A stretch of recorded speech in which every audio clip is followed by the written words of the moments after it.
Baik, Assalamualaikum warahmatullahi wabarakatuh. Selamat berlanjut, berjumpa kembali, melanjutkan kajian kita dengan subtema semiotik. Jadi saya beri judul idiomatik sebagai alat komunikasi. Nah, yang akhirnya menyimpulkan bahwa DKV itu bisa berkolaborasi dan punya kontribusi ya di dalam segala bidang permasalahan, segala bidang keilmuan, segala bidang dinamika sosial, politik dan budaya ya. Karena kehidupan kita ini tidak lepas dari pergulatan berinteraksi, berkomunikasi, kemudian bersosial, bermasyarakatan, yang dimana di dalam kemasyarakatan akhirnya menghasilkan kebudayaan. Nah, di mana seni juga berkelindan di sana. Kebudayaan tentu produk intelektual kita, produk manusia, sebagaimana ilmu pengetahuan. Nah, sebagaimana pula teknologi yang seringkali kita bahas hal itu. Kalau kita bicara kebudayaan, tentu segala aspek kehidupan kita, interaksi kita, komunikasi kita adalah bentuk dari sebuah dinamika kebudayaan, di mana apapun politik itu termasuk sosial budaya, termasuk kebudayaan, dan kehidupan kita tidak lepas dari hal itu. Hidupnya ilmu pengetahuan, hidupnya kebudayaan, di mana kebudayaan juga artinya mengakses teknologi, karena teknologi juga produk dari ilmu pengetahuan. Nah, untuk mengembangkan itu semua kita membutuhkan komunikasi. Nah, mengatur dunia komunikasi adalah memberikan suatu arahan, nilai-nilai yang terkandung pada pesan menjadi inspirasi bagi terbangunnya kebudayaan. Nah, untuk mengatur kebudayaan supaya manusia itu hidup dengan maslahat, dengan kemakmuran, dengan kebahagiaan, maka dibutuhkan politik. Nah, jadi yang mana ini? Nah, itu yang mana yang paling penting? Ya, semuanya penting. Kalau saya boleh menyitir dari apa yang diberikan kajian atau perkuliahan filsafat dari Dr. Faiz Fahrudin ya, yang dari guru besar doktor dari Universitas Islam Negeri Sunan Kalijogo yang di Yogyakarta, memberikan kuliahnya tentang Umberto Eco. Ya, bisa disimpulkan atau ditarik sebuah diktum, suatu statement bahwa kehidupan semiotika itu menyelubungi atau melingkupi seluruh kehidupan. Karena menurut Umberto Eco, dari paparan Dr. Faiz, dokter ya bukan dokter, Dr. Faiz, kehidupan itu adalah sirkulasi tanda.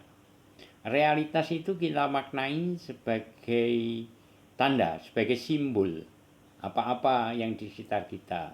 Nah, nanti sehingga simbol itu ya tadi, karena simbol kita bisa maknai. Kalau memaknai simbol kan kemudian ada sirkulasi, ada satu tukar pemikiran lambang, berarti ada komunikasi ya. Kalau komunikasi, lambang pemaknaan lewat lambang semakin menyebar, maka muncullah ilmu pengetahuan. Pengetahuan membuat praktek-praktek kebudayaan, membangun teknologi, membangun bahasa, mengembangkan bahasa, memproduksi seni, membangun teknologi, dan semuanya membangun kebudayaan, mulai seni, baik yang tradisional maupun yang kontemporer. itu adalah realitas simbol, realitas semiotika. Sehingga kalau begitu kita juga mengamini bahwa realitas ini adalah tanda.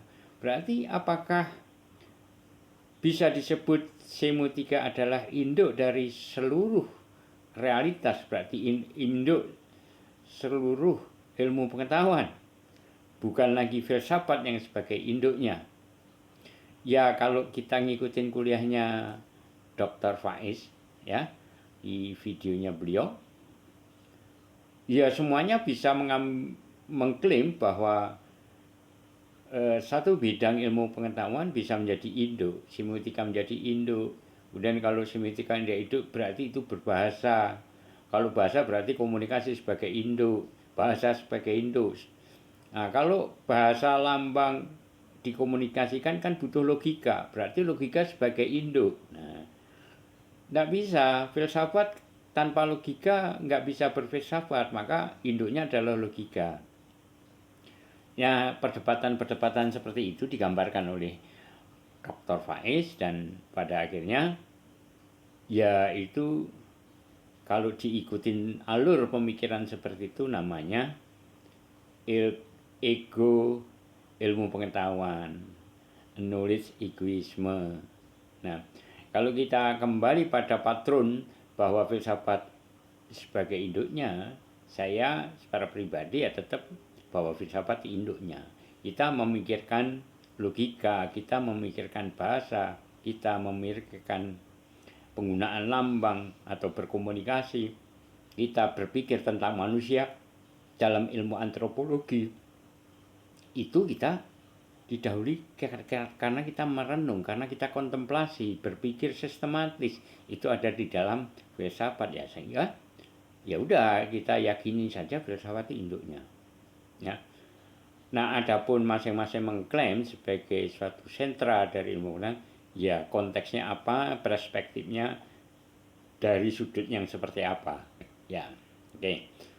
Apa yang saya sampaikan tadi untuk memberikan pengantar atau menegaskan kembali penjelasan saya yang di video sebelumnya, bahwa ilmu komunikasi visual pun, desain komunikasi visual pun pada akhirnya merupakan satu rangkaian sistem di dalam kebudayaan kita, sistem sosial kita, sistem politik kita, bahkan sistem dalam menguraikan sejarah itu bisa diambil perannya oleh DKV. Sehingga saat ini seperti apa yang saya sampaikan, saya akan mengajak Anda dalam perspektif DKV kita mencoba menelusuri persoalan-persoalan yang berpusat atau berputar, berkisar ya, pada dunia pertanian, khususnya pertanian di Indonesia. Kenapa? Ya motivasi saya, triggernya, pemicunya semacam sedikit renungan kepada dinamika kehidupan kita yang semakin maju, semakin menuju ke perubahan-perubahan yang signifikan, menyongsong masa postmodern, masa kontemporer yang sampai saat ini masih berlangsung dengan kemajuan ilmu pengetahuan, kemajuan teknologi, bahkan kemajuan di dalam memikirkan bagaimana desain komunikasi visual menjadi konsumsi masyarakat sebagai media penyampaian pesan. Nah, pemicunya tadi kalau kita misalkan secara sederhana, kita di kota ini kan sudah semakin sulit menemukan tempat-tempat yang ada persawahan, tempat-tempat yang ada perkebunan, tempat-tempat bagaimana masyarakat agraris tercermin sebagai suatu aktivitas sehari-hari. Kan sudah mulai jarang ya, mulai berbagi dengan ruang-ruang yang lain. Nah, itu apalagi di kota-kota urban, kota-kota metropolitan Jakarta. Karena apa? Keniscayaan ruang itu harus berbagi untuk kebutuhan properti, kebutuhan perumahan, kebutuhan kantoran, kebutuhan perdagangan dan sebagainya. Nah, lalu timbul pertanyaan, kalau ruang di bumi ini, di kota-kota terutama, ya, dijadikan semua menjadi berubah untuk menjadi kota-kota yang infrastrukturnya canggih, pembangunan infrastruktur itu prasarana fisik, prasarana sipil, misalkan jembatan, jalan, gedung-gedung, itu diprioritaskan, kemudian pemukiman perkotaan, karena itu memang kebutuhan masyarakat urban. Nah, bagaimana tanah-tanah pertanian, apakah dibiarkan akan tergeser dan digantikan oleh gedung-gedung yang menjulang tinggi? Sebenarnya ini suatu kesadaran geografis, kesadaran ruang yang cukup klasik. Dari dulu juga orang ketika sudah ada kemajuan, ada urbanisasi, pemajuan teknologi, pengembangan kota-kota, persoalan-persoalan itu diangkat. Nah, hal itu juga tidak hanya berkelindan atau terjadi di perkotaan, tetapi juga mulai di pinggiran kota, ya. Pinggiran kota yang dulu banyak kebun, masih ada sawah, ada sungai, ya, sungai yang natural, yang alami, diberubah menjadi pembangunan pemukiman, klaster, hometown, ya kan, ruko-ruko, ya. Pak Haji Betawi itu banyak merelakan tanahnya terjual untuk kemudian dijadikan ruko, dijadikan tempat kos-kosan, dijadikan kampus, ya. Nah, perumahan-perumahan, ya, pusat perdagangan modern, bahkan sungai pun dipermodern. Tidak ada sungai natural, kemudian sudah menjadi sungai-sungai yang ditanggul dengan, ya, secara infrastruktur, secara fisik, sipil itu bagus. Karena jadi penataan kotanya juga tertata, sungainya tidak liar, tertanggul dengan baik. Tapi untuk kebutuhan kota. Nah, penyimpangannya kan juga banyak. Sungai-sungai yang tidak natural pun tidak terbebas dari penyimpangan perilaku masyarakat. Nah, tadi saya juga mendengar video dari Dr. Faiz bahwa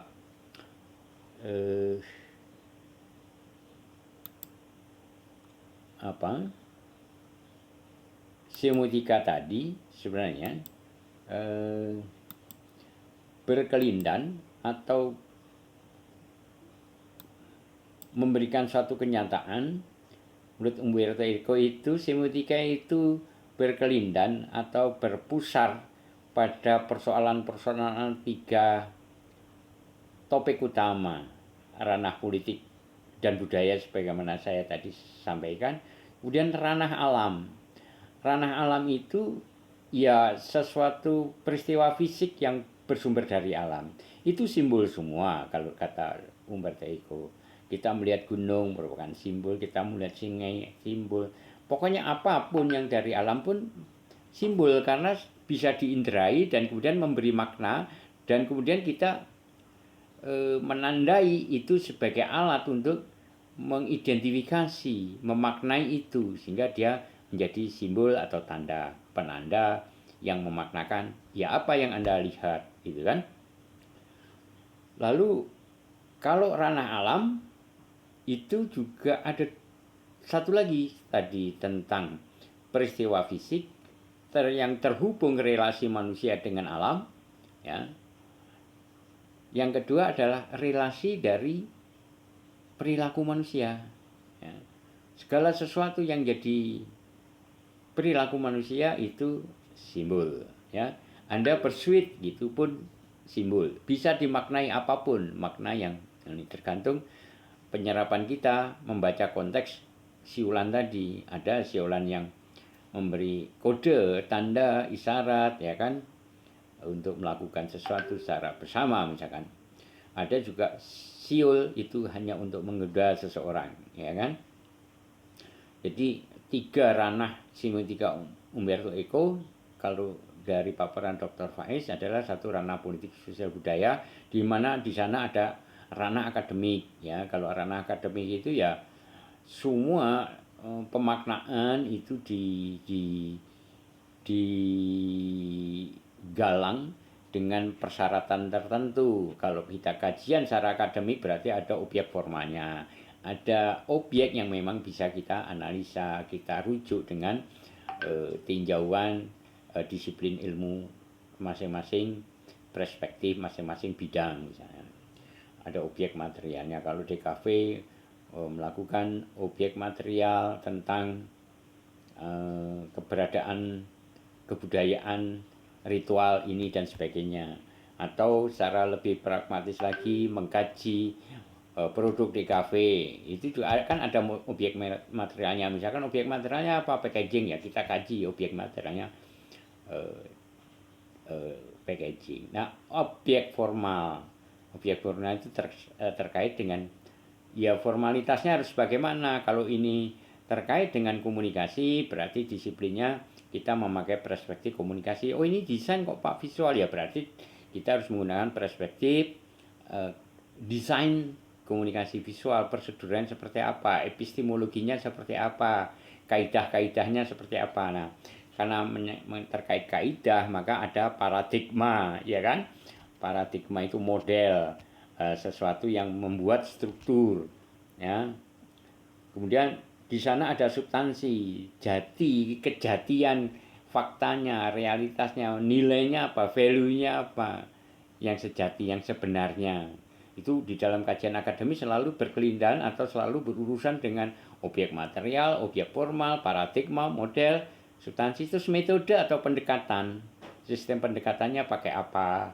Kan ada di dalam penelitian, modelnya banyak sekali, ya kan? Nah, kemudian kolaborasi. Zaman sekarang tidak ada ilmu yang kekeh, kaku, berdiri sendiri, tidak.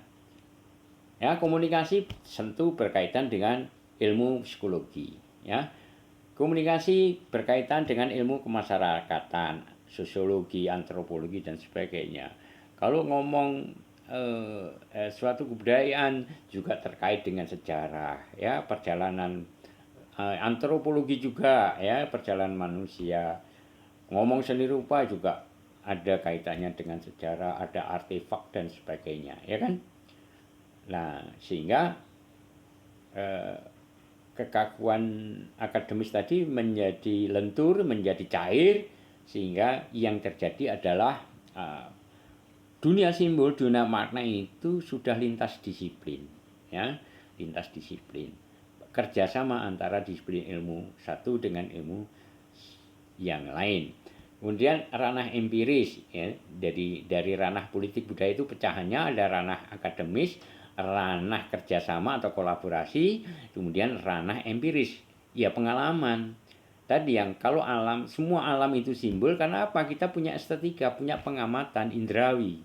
Sesuatu yang kita indrai selalu memberikan informasi pada kita, pesan, makna. Nah, makna itulah relasi semiotik sehari-hari yang menjadi pengalaman kita yang akhirnya bisa kita kembangkan dengan sebagai wawasan. Wawasan tersistematik jadi ilmu pengetahuan yang dikelola oleh orang-orang akademik, ya kan? Udah ranah akademik lagi, balik ke ranah. Nah, itu ranah. Kemudian ranah epistemologi, yaitu ya segala sesuatu menjadi kata kunci untuk mendedah, menerangkan segala-galanya yang berarea di dalam kajian-kajian semiotika. Nah, itu maka epistemologi tadi ada dialektika, ego dari ilmu pengetahuan atau ego dari ilmu intelektual, ya, acknowledgement egoism, ya kan. Nah, itu ranahnya epistemologi. Jadi suatu wilayah pemahaman atau untuk mengkaji segala suatu lingkup yang akan kita kaji. Sebenarnya semiotika ya menjadi epistemologi untuk memahami makna-makna di dalam dinamika manusia. Itu Umberto Eco. Nah, kembali kepada pertanian, maka betapa tadi DKV dari kajian Umberto Eco tadi, DKV ternyata memang punya legitimasi untuk memberikan kontribusi, untuk memberikan subordinasinya, pengabdiannya untuk menyelesaikan masalah-masalah di sekitar kita. Salah satu problematika dinamika masyarakat, problematika kebudayaan adalah pertanian tadi. Nah, jadi pemicunya dari saya pribadi, ketika kita melihat kota yang seluruh padat, dan itu sebenarnya kritik klasik ya, ketika kemajuan sudah sedemikian rupa, kita kemudian merenung, iya ya, kita udah nggak ada lahan, bahwa di rumah aja untuk nanam pot, ya, tanaman di pot aja udah menjadi kesulitan, apalagi tanaman yang produktif. Misalnya, ya solusinya hidroponik. Tetapi apakah tanaman hidroponik itu cukup menyelesaikan masalah pertanian? Ya, saya kira ya tidak proporsional, hanya untuk sekedar supaya tidak lupa dengan bercocok tanam, supaya rumahnya juga lingkungannya menjadi lebih sejuk. Oke, sedikit produktif daripada belanja ke pasar, sayur mayurnya dari hidroponik di sekitar rumah bisa kita manfaatkan, ya kan? Lupa, apakah dengan demikian ruang pertanian akan menjadi habis kalau memang budaya peradaban modern seperti itu? Ya bisa, tetapi untuk Indonesia sebenarnya, saya juga diingatkan oleh kawan saya, kalau kita naik pesawat di Jakarta ini saja, di Jabodetabek, di pinggiran, masih banyak lahan kosong, masih banyak sawah, di Kerawang juga banyak sawah, ya kan? Apalagi di luar Jawa, di Jawa masih banyak, tetapi kenapa pertanian itu mundur, ya? Mundur, tetap mundur, artinya ya ruang masih banyak, tetapi penggarap ruang untuk menjadi pertanian kan berkurang, ya. Karena kebudayaan atau tradisi dan budaya bertani pun semakin dijauhi, tidak ada regenerasi yang signifikan. Karena kebutuhannya mendesak, kebutuhan orang sekarang pragmatis. Bagaimana bisa memenuhi kebutuhan sehari-hari, memenuhi pangan, sandang secara pragmatis.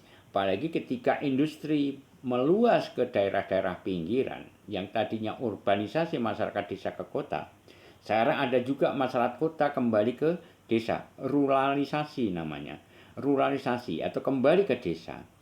Ya, itu dilakukan kepala industriawan, menggunakan lahan untuk industri, pabrik dan sebagainya, yang tadinya mestinya bisa membantu di pertanian, di peternakan, menjadi ke mana? Ke pabrik-pabrik, ke industri barang dan jasa, ya. Jadi pelayan toko, pelayan Indomaret, ya, SPBU dan sebagainya. Ya. Nah, sehingga di situ tidak ada yang menggarap sawah. Nah, sementara kadang-kadang pengelolaan pertanian ini tidak ideal, banyak penyimpangan, ya. Kendatipun menurut pengamatan seorang guru besar di Universitas Lampung, Profesor Dr. Bustanul Arifin, namanya mirip dengan menteri di zaman Orde Baru, Menteri Koperasi, Bapak Bustanul Arifin, ya. Tapi ini Profesor Dr. Bustanul Arifin dari Universitas Lampung. Ketika tahun 2001 beliau launching statementnya, tesisnya dari penelitian beliau, bahwa prospek pertanian kita Indonesia ini masih bagus. Tahun 2001 menuju 2002, menurut data dari internasional, Bank Internasional biasanya, ya, kemudian BI, dan dari pemerintah sendiri, ada kemajuan signifikan, ya. Sehingga tahun 2002 pun juga akan pertumbuhan ekonomi yang ditopang oleh sektor pertanian signifikan. Nah, tetapi kemudian ada pandemi, sehingga kinerja pengelolaan sistem pertanian kita agak terganggu. Nah, tetapi paling enggak kita punya hope, punya harapan bahwa tadi ruang yang kita khawatirkan memang semakin berkurang, tetapi kenyataannya masih tersedia. Masih banyak ruang di Indonesia ini untuk sebagai lahan pertanian, kebun sawit, di berbagai pulau-pulau di luar Jawa masih banyak. Tetapi kenapa persoalannya pertanian ini tidak memberikan suatu gain atau suatu keberuntungan bagi masyarakat petani? Karena barangkali sistem kelola yang menyimpang, terjadinya tengkulak ya, yang dari dulu sudah ada sejak zaman Belanda. Kita ada kultur tanam paksa itu, kultur style kultur stil ya, kerja paksa, tanam paksa. Masyarakat petani di Indonesia disuruh untuk menggarap lahan, tapi hasilnya hampir semua dimiliki oleh Belanda. Masyarakat hanya dieksploitasi ya, tidak memperoleh hasil apa-apa. Hasil mayoritasnya sebagian sangat besar diperoleh oleh Belanda. Nah, itu menimbulkan trauma ya di zaman kolonial. Nah, sementara filosofi kita lewat semiotika orang zaman dulu, lewat gending ya. Gending itu di dalam gending Sinom Parijoto ada senggaannya. Jadi ada lantunan gending dengan nyanyian sinden, kemudian ditimpa senggaan. Senggaan itu semacam kayak penyanyi latar memberikan suatu timpalan gitu lah. Misalkan janji sabar tur ora kesusu, sawai jembar-jembar parine lemu-lemu. Nah, kalau ditembangkan janji sabar tur ora kesusu, sawai jembar-jembar parine lemu-lemu. Ini filosofi untuk memberikan motivasi pertahanan mental bagi masyarakat petani. Kalau sabar dan tidak tergesa-gesa, sawahnya itu akan meluas, jembar, produksinya akan meluas, padinya gemuk-gemuk, artinya kesuburan. Nah, itu filosofi. Tetapi sekarang filosofi itu ternyata juga mulai luntur. Tidak ada kesabaran, lebih tertarik dengan yang lebih pragmatis, menjual diri di bidang barang dan jasa, berdagang, bakso, berdagang apalah ya, kelontong, bahkan jadi waitress tadi di kafe-kafe apalagi ya kan. Anak-anak muda lebih memilih jadi waitress daripada harus mengelola pertanian, apalagi cuma buruh tani kan ya. Sementara dari sistem pengelolaan juga mungkin harga pupuk mahal, kita bersusah payah bertani, tetapi yang untung adalah para tengkulak, makelar, yang mengatur sistem di atasnya. Petaninya tetap miskin, penghasilannya tetap sedikit, sehingga ya wajar kalau tergoda untuk yang ke dunia yang lebih pragmatis ya, jadi pelayan Indomaret, Alfamart ya banyaklah, bahkan yang hanya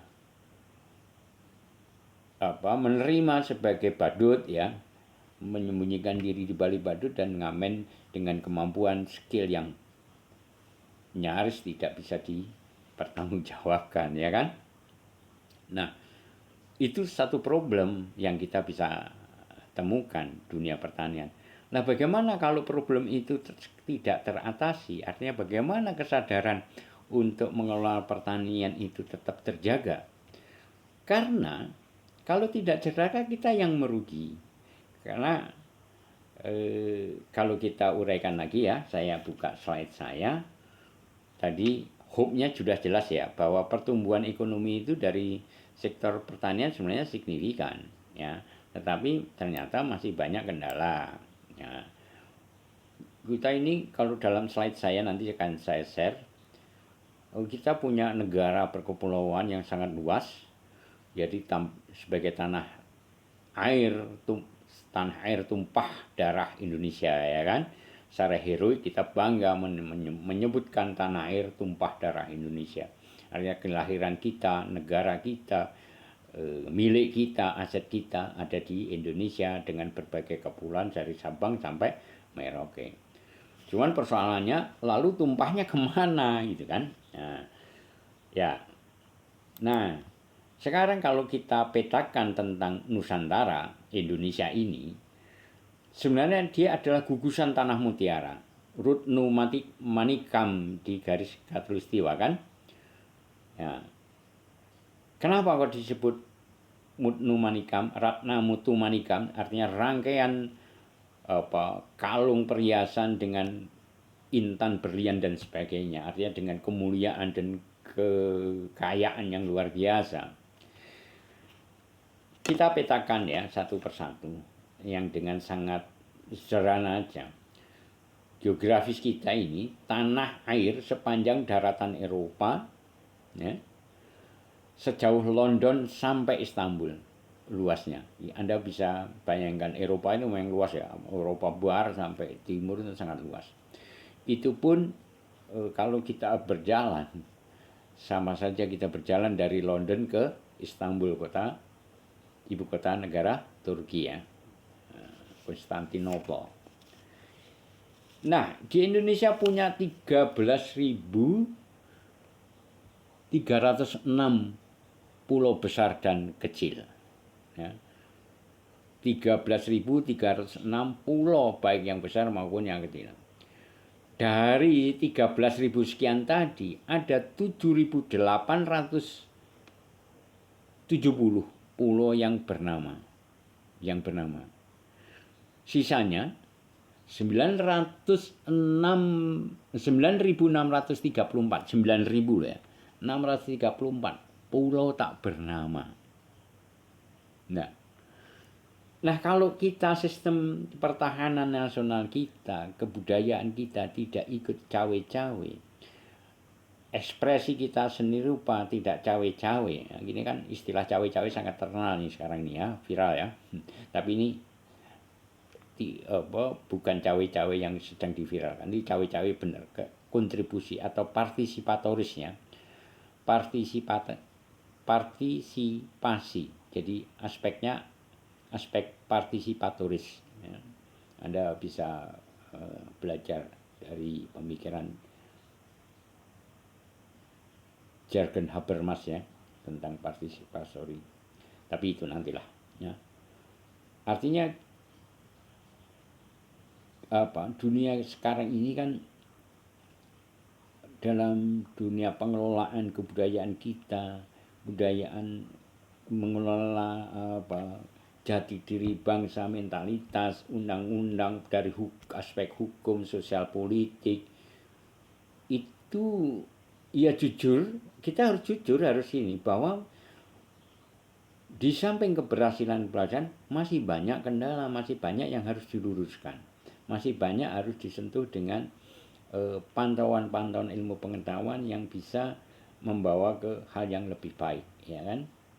Coba kalau misalkan ini yang orang bilang sistem ekonomi yang sistem pasar bebas, kemudian ada dominasi dari oligarki ya ini kan sedang ramai nih. Saya tidak membawa Anda ke ranah politik, tetapi pada realita sosial kita yang muncul di permukaan, adanya oligarki sehingga sistem politik ekonomi kita tidak seideal sebagaimana falsafah kita dalam ekonomi Pancasila. Dominasi. Ya kalau kita lihat viral-viral di berbagai media sosial, tiba-tiba pulau kita, tanah kita menjadi persengketaan. Banyak lahan-lahan besar, lahan-lahan subur bukan lagi milik orang Indonesia, tapi oleh orang-orang tertentu yang notabene keindonesiaannya masih dalam tanda kutip masih banyak ditanyakan. Nah, kalau itu terus-menerus terjadi dan tanpa kendali, maka bagaimana? Sementara kekayaan itu luar biasa. Yang bernama aja baru 7.870. Yang tidak 9.634 nggak bernama. Kan tiba-tiba bisa dengan mudah menjadi balik nama, menjadi milik orang lain. Nah, itu kesadaran itu harus kita sejak dini kawal ya, supaya kita tidak merugi. Makanya tanah air tumpah darahku Indonesia itu tumpahnya kemana? Nah, tetapi itu sekedar sebagai fakta data yang harus kita ketahui supaya sejauh mana kontribusi masyarakat DKV ini memberikan suatu partisipatorisnya untuk menyelesaikan masalah-masalah itu. Bagaimana kesadaran agraris tetap bisa dijalankan. Bagaimana mengendalikan, menjaga kedaulatan aset-aset bangsa, kedaulatan negeri kita, kedaulatan tanah air bumi kita, ya kan? Nah, dari sekian ribu tadi, ya, pulau-pulau di Indonesia itu yang berpenghuni 6.000 pulau. Yang 62%-nya lautan. Yo, kalau udah pulau, tanahnya, mineralnya, hutannya, kebunnya, kalau itu dikelola dengan baik kan kekayaan yang sangat luar biasa. Belum lagi kekayaan ada di laut. Nah, SDM-nya terdiri dari 360 suku bangsa. Kita itu punya suku bangsa jenisnya 360. Masyarakat Nusantara yang rata-rata masyarakat Melayu, ya kan? Nah, itu juga aset ketika sumber daya ini punya kapasitas, diberi bekal pendidikan, pengalaman, ya, knowledge dan teknologi yang memadai, dan jiwa patriotisme, jiwa kebangsaan kita yang warisan dari nenek moyang, ya, kita akan jadi bangsa yang luar biasa. Ya. Nah, dari sekian suku bangsa itu memproduksi 410 bahasa. Bahkan ketika ada update dari Etnolog tahun 2003, data 410 itu sudah melonjak menjadi 720 bahasa yang digunakan oleh masyarakat Indonesia. Ya.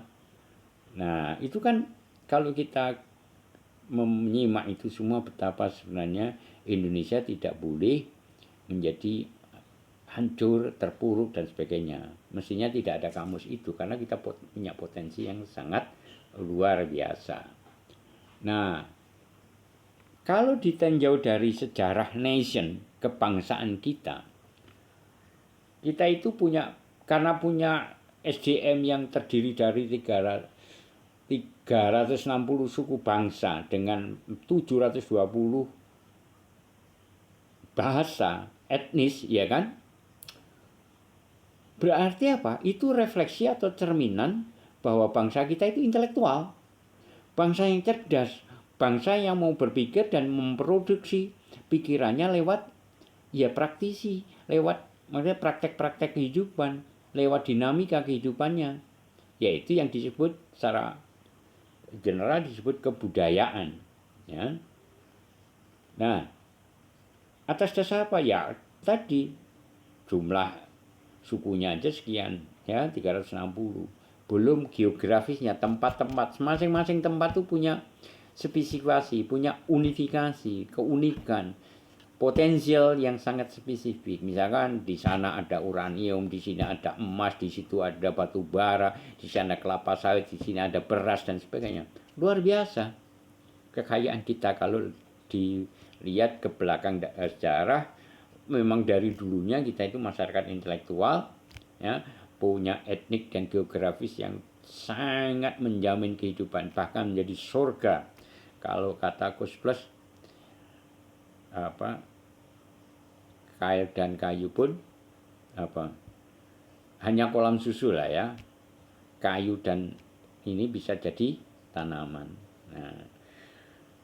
Nah, kita punya filosofi monodualistik, kontras, ya, di dalam filsafat perubahan yang dirintis oleh Herakliu juga, bahwa kejadian kehidupan ini karena ada kontras, ada siang malam, ada cantik dan buruk misalnya, ada indah dan tidak indah dan sebagainya. Selalu ada kontras yang harmoni sebenarnya. Pertentangan itu atau kontras itu menjadi harmoni. Nah, itu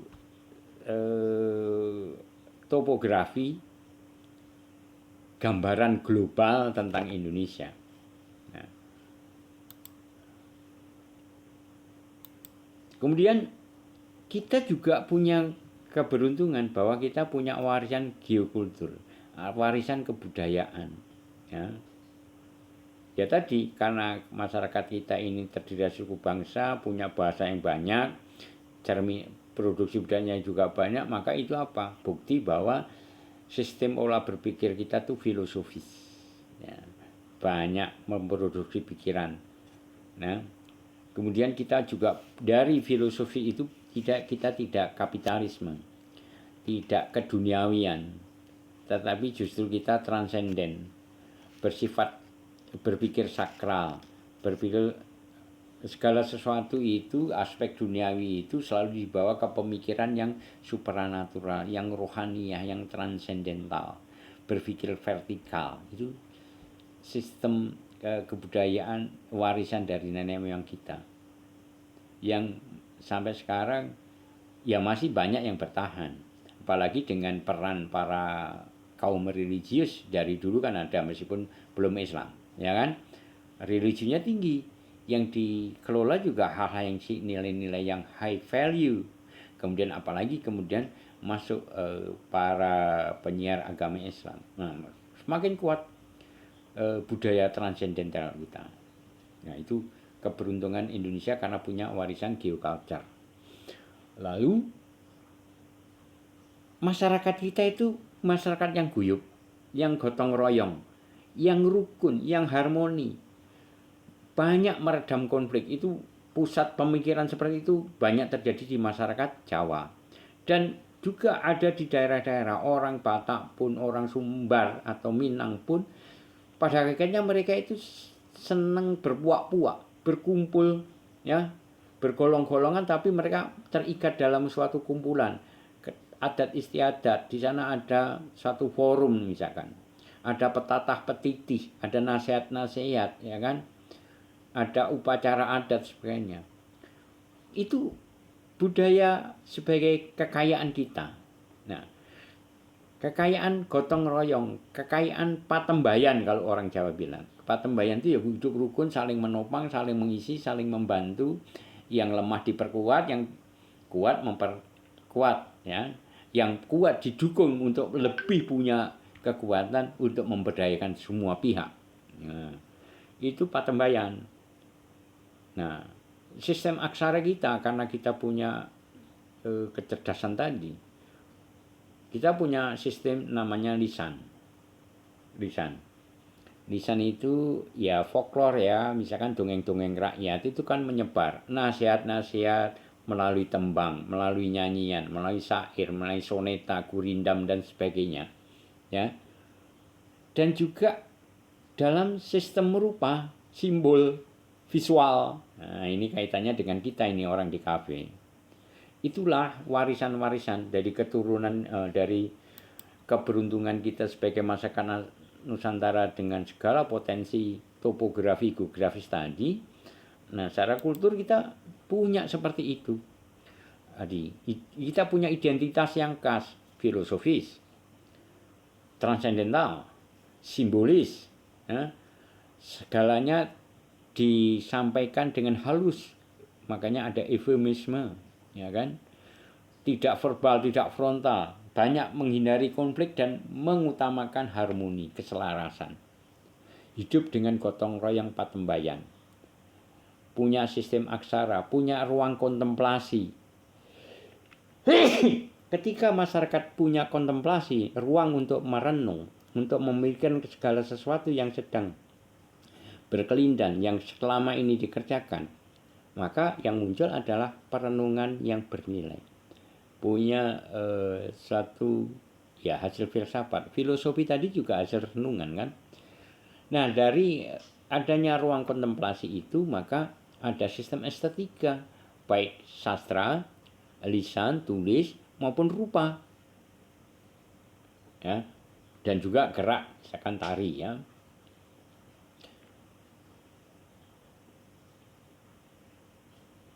Nah, kalau kita mampu mengaktualisasikan kembali, menghangatkan kembali jiwa karakter bangsa yang fundamental itu, nah, maka bangsa kita akan mempunyai pertahanan bangsa yang berkarakter dan mempunyai identitas yang khas dan kuat. Nah, warisan geoculture tadi sebenarnya apa? identik dengan pertanian. Dia subur dan muncul karakter seperti itu karena kita bertani.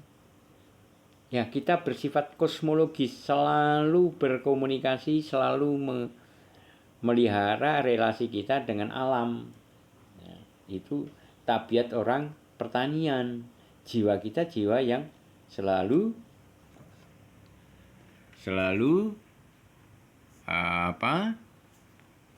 mengakses pada nilai-nilai kegotong royongan, harmoni dan sebagainya tadi. Ini kayaknya video minta di-cut, nanti akan kita sambung.